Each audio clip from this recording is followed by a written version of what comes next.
প্রশ্নটি করেছেন কুমিল্লা থেকে জুবাইর মাহমুদ। মোহতারাম, আপনার কাছে আমি জানতে চাচ্ছি যে ইদানিং দেখা যাচ্ছে ইসরায়েলি পণ্যের ব্যাপারে আগে যেমন সচেতনতা ছিল এরকম সচেতনতা এখন দেখা যাচ্ছে না। গরমের সমানে অনেকে কোক খাচ্ছে এবং ইসরায়েলি ড্রিঙ্কসগুলা যারা ইসরায়েলকে সহযোগিতা করে সেগুলো গ্রহণ করছে।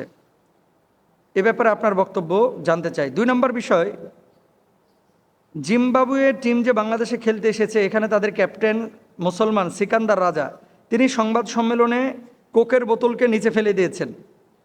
এক্ষেত্রে এরকম একটা পজিশনে থেকে এই কোকের বোতল যে ফেলে দিলেন, মানে ফিলিস্তিনের পক্ষ অবলম্বন করে বা ইসরায়েলি পণ্যকে নেগলেক্ট করে, যদি এমনটাই হয়ে থাকে তাহলে তিনি সওয়াব পাবেন কিনা। ভেরি ভেরি ইম্পর্ট্যান্ট একটা বিষয়। অনেকে আপনারা ক্রিকেট খেলা দেখবেন যে ওই যে পত্রপত্রিকায় দেয়, ওই যে আইপিএল খেললো কি মুস্তাফিজ, পত্রিকায় দেখলাম তিনি মদের লোগো নাকি জার্সিতে ইউজ করেন নাই। প্রশংসার দাবি রাখে এই ধরনের সিদ্ধান্তগুলো। মঈন আলী, তিনিও নাকি মদের লোগো ব্যবহার করেন নাই। এখন এই যে সিকান্দার রাজা যেই কাজটা করেছে, এটা অবশ্যই প্রশংসার দাবি রাখে।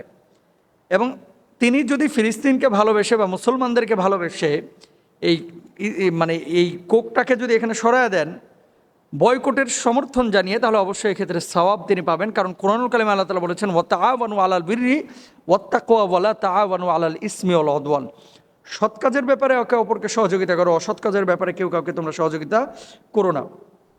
প্রথম যে অংশটা আমাদের এই ভাই প্রশ্নটি করেছিলেন, এই যে গরম চলতেছে, যে সমস্ত দোকানগুলোতে বাংলাদেশি ড্রিঙ্কস ছাড়া অন্যান্য এই ড্রিঙ্কসগুলো, আমি ওই ড্রিঙ্কসগুলোর নাম নিয়ে আবার তাদেরকে ব্র্যান্ডিং করতে যাচ্ছি না, যেই মুসলমানরা এই যে রোদের প্রখরতায় কষ্ট পেয়ে আপনারা ড্রিঙ্কস করছেন অথবা আপনারা এই কোল্ড ড্রিঙ্কস গিলছেন, পেটের মধ্যে দিচ্ছেন, উদরপূর্তি করছেন, আমার কাছে মনে হয় যে এই ধরনের পণ্যগুলো যারা গ্রহণ করছেন তারা আমাদের মুসলমানদের সাথে গাদ্দারি বেইমানি করছেন। আপনার ছেলে, ছোট ছেলে, ধরেন আপনার ছেলের বয়স 4 বছর বা 5 বছর, এই ছেলেটাকে আপনি যেমন ভালোবাসেন, একজন ফিলিস্তিনি বাবা তার ছেলেটাকে তেমনই ভালোবাসে। আপনি একটা পণ্য কিনে এই পণ্যের একটা টাকা যদি আপনার শত্রুর কাছে যায়, আপনি জানেন যে আমার এই টাকাটা আমার শত্রুর কাছে গিয়ে এই শত্রু আবার আমার ছেলের বুকে গুলি চালাবে পিস্তল কিনে, তাহলে কোনো বাবা কিন্তু, পাগল বাবাও এ কাজ করবে না যে শত্রুর ওই পণ্য কিনে আমার ছেলের বুকে গুলি চালাক। এই সুযোগ কিন্তু কোনো পাগল বাবাও দেবে না। কিন্তু আমাদের বাংলাদেশে কি হচ্ছে, আমার ভাইয়েরা আলহামদুলিল্লাহ অনেকেই কিন্তু এই পণ্যগুলো গ্রহণ করেন না। আলহামদুলিল্লাহ সুম্মা আলহামদুলিল্লাহ। আরেকটা নিউজ দিয়ে আপনাদেরকে, KFC গোটা বিশ্বে কিন্তু ধরা খাইছে, বিশেষ করে মুসলিম বিশ্বে। অলরেডি আমি দেখলাম যে 116টা না কয়টা শাখা, তাদের বড় বড় শাখা যেগুলো ইন্টারন্যাশনাল অঙ্গনে, এই সমস্ত শাখাগুলো বন্ধ হয়ে গেছে, ধরা খেয়েছে মুসলমানদের বয়কটের কারণে। এখন আপনি আপনার ইমানি দায়িত্ব পালন করছেন কিনা, আপনি ইমানি দায়িত্ব পালন করছেন কিনা? ভাই, অবলিক পণ্য আছে, কেন আপনি গ্রহণ করতে যাচ্ছেন? আপনি ওই ডিটারজেন্ট পাউডার খুঁজতে গেছেন বাজারে, আপনি দেখছেন এখানে বাংলাদেশি পণ্য আছে, ডিটারজেন্ট পাউডার, তা আপনি সেটা গ্রহণ করেন, ওটা গ্রহণ করছেন না কেন? আপনি বাংলাদেশি পণ্য গ্রহণ না করে যদি ওদের পণ্য গ্রহণ করেন, জানতে হবে যে ইসরায়েলকে আপনি পরোক্ষভাবে সহযোগিতা করছেন, প্রত্যক্ষভাবে সহযোগিতা করছেন। এটা মুমিনের উচিত না ভাই। আপনি আপনার সন্তানকে যেমন সেভ করতে যাচ্ছেন, ইসলাম কি বলে? আল মুসলিম আখুল মুসলিম। ইসলাম কি বলে? ইন্নামাল মুমিনুনা ইখওয়া। মুসলমান মুসলমানের ভাই। ইসলাম বলে মুমিন মুমিনের ভাই। ইসলাম বলে আল মুসলিমু কাজাসাদিন ওয়াহিদ। সারা পৃথিবীর মুসলমানরা হচ্ছে একটা দেহের মতো। আপনার দেহের মাথাটা যখন ব্যথা করে পুরো শরীরটাই কিন্তু ইফেক্টেড হয়ে যায়। চোখটা যখন ব্যথা করে পুরো শরীরটাই কিন্তু মেজমেজ করে, ভালো লাগে না। আপনার শরীরটা যখন খারাপ লাগে, ব্রোস্ট পোলাও করবা কিন্তু ভালো লাগে না, রাইট? এটাই কিন্তু বাস্তব।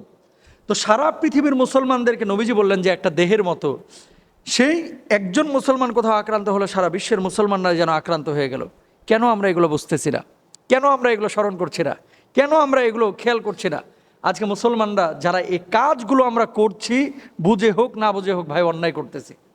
সিকান্দার রাজার ইমানের কাছে অনেকের ইমান আমরা হেরে গেছি।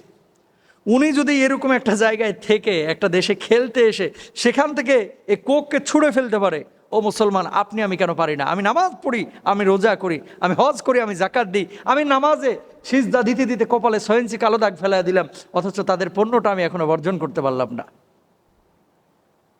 নিজের বিবেককে একটু জিজ্ঞেস করেন, নিজের বিবেককে জিজ্ঞেস করেন।